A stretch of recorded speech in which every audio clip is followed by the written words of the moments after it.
ന്യായാധിപന്മാരുടെ പുസ്തകം അദ്ധ്യായം 15. കുറച്ചുനാൾ കഴിഞ്ഞ് ഗോതമ്പ് കൊയ്ത്ത് കാലത്ത് ശിംശോൻ ഒരു കോലാട്ടിൻകുട്ടിയെയും കൊണ്ട് തന്റെ ഭാര്യയെ കാണ്മാൻ ചെന്നു. എന്റെ ഭാര്യയുടെ അടുക്കൽ അവളുടെ മുറിയിൽ ഞാൻ ചെല്ലട്ടെ എന്ന് പറഞ്ഞു. അവളുടെ അപ്പനോ അവനെ അകത്ത് കടക്കുവാൻ സമ്മതിക്കാതെ, നീ അവളെ വാസ്തവമായും വെറുത്തു എന്ന് വിചാരിച്ച് അവളെ ഞാൻ നിന്റെ തോഴന് കൊടുത്തുപോയി. അവളുടെ അനുജത്തി അവളെക്കാൾ സുന്ദരിയല്ലോ, പകരം അവളെ സ്വീകരിക്ക എന്ന് പറഞ്ഞു. അതിന് ശിംശോൻ, ഇപ്പോൾ ഫെലിസ്ത്യർക്ക് ദോഷം ചെയ്താൽ ഞാൻ കുറ്റക്കാരനല്ല എന്ന് പറഞ്ഞു. ശിംശോൻ പോയി 300 കുറുക്കന്മാരെ പിടിച്ച് വാലോടുവാൽ ചേർത്ത് പന്തം എടുത്ത് ഈ രണ്ട് വാലിനിടയിൽ ഓരോ പന്തം വെച്ച് കെട്ടി പന്തത്തിന് തീ കൊളുത്തി ഫെലിസ്ത്യരുടെ വിളവിലേക്ക് വിട്ടു.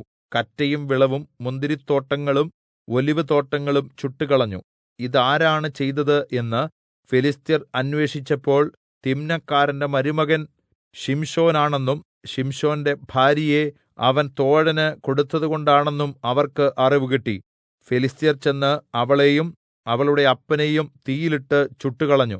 അപ്പോൾ ശിംശോൻ അവരോട്, നിങ്ങൾ ഇപ്രകാരം ചെയ്യുകയാണെങ്കിൽ ഞാൻ നിങ്ങളോട് പ്രതികാരം ചെയ്യാതിരിക്കയില്ല എന്ന് പറഞ്ഞു. അവരെ കഠിനമായി അടിച്ച് തുടയും നടുവും തകർത്തുകളഞ്ഞു. പിന്നെ അവൻ ചെന്ന് ഏതാംപാറയുടെ പിളർപ്പിൽ പാർത്തു. എന്നാൽ ഫെലിസ്ത്യർ ചെന്ന് യെഹൂദയിൽ പാളയമിറങ്ങി ലേഹിക്കെതിരെ അണിനിരന്നു. നിങ്ങൾ ഞങ്ങളുടെ നേരെ വന്നിരിക്കുന്നത് എന്ത് എന്ന് യെഹൂദ്യർ ചോദിച്ചു. ശിംശോൻ ഞങ്ങളോട് ചെയ്തതുപോലെ അവനോടും ചെയ്യേണ്ടതിന് അവനെ പിടിപ്പാൻ വന്നിരിക്കുന്നു എന്ന് അവർ ഉത്തരം പറഞ്ഞു. അപ്പോൾ യെഹൂദയിൽ നിന്ന് 3000 പേർ ഏതാംപാറയുടെ പിളർപ്പിങ്കൽ ചെന്ന് ശിംശോനോട്, ഫെലിസ്ത്യർ നമ്മെ വാഴുന്നു എന്ന് നീ അറിയുന്നില്ലയോ? നീ ഞങ്ങളോട് ചെയ്തതെന്ത് എന്ന് ചോദിച്ചു.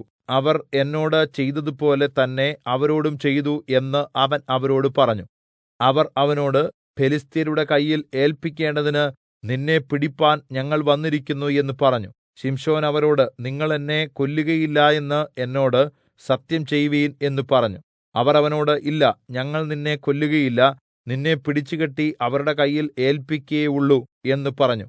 അങ്ങനെ അവർ 2 പുതിയ കയർ കൊണ്ടുവന്ന് അവനെ കെട്ടി പാറയിൽ നിന്ന് കൊണ്ടുപോയി. അവൻ ലേഹിയിൽ എത്തിയപ്പോൾ ഫെലിസ്ത്യർ അവനെ കണ്ടിട്ട് ആർത്തു. അപ്പോൾ യഹോവയുടെ ആത്മാവ് ശക്തിയായി അവന്റെ മേൽ വന്നു. അവന്റെ കൈ കെട്ടിയിരുന്ന കയർ തീയിൽ കരിഞ്ഞ ചണനൂൽ പോലെ ആയി. അവന്റെ ബന്ധനങ്ങൾ അഴിഞ്ഞുപോയി. അവൻ ഒരു കഴുതയുടെ പച്ചത്താടിയെല്ല് കണ്ട് കൈനീട്ടി എടുത്തു. അതുകൊണ്ട് 1000 പേരെ കൊന്നുകളഞ്ഞു.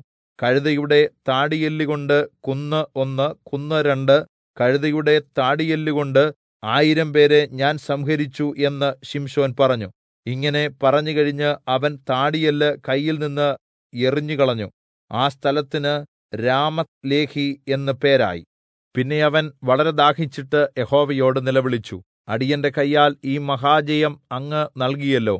ഇപ്പോൾ ഞാൻ ദാഹം കൊണ്ട് മരിച്ച് അഗ്രചർമ്മികളുടെ കയ്യിൽ വീഴണമോ എന്ന് പറഞ്ഞു.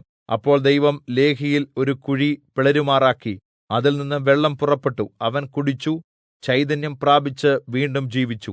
അതുകൊണ്ട് അതിന് അവൻ എൻഹക്കോരേ എന്ന് പേരിട്ടു. അത് ഇപ്പോഴും ലേഹിയിൽ ഉണ്ട്. അവൻ ഫെലിസ്ത്യരുടെ കാലത്ത് യിസ്രായേലിന് 20 വർഷം ന്യായപാലനം ചെയ്തു.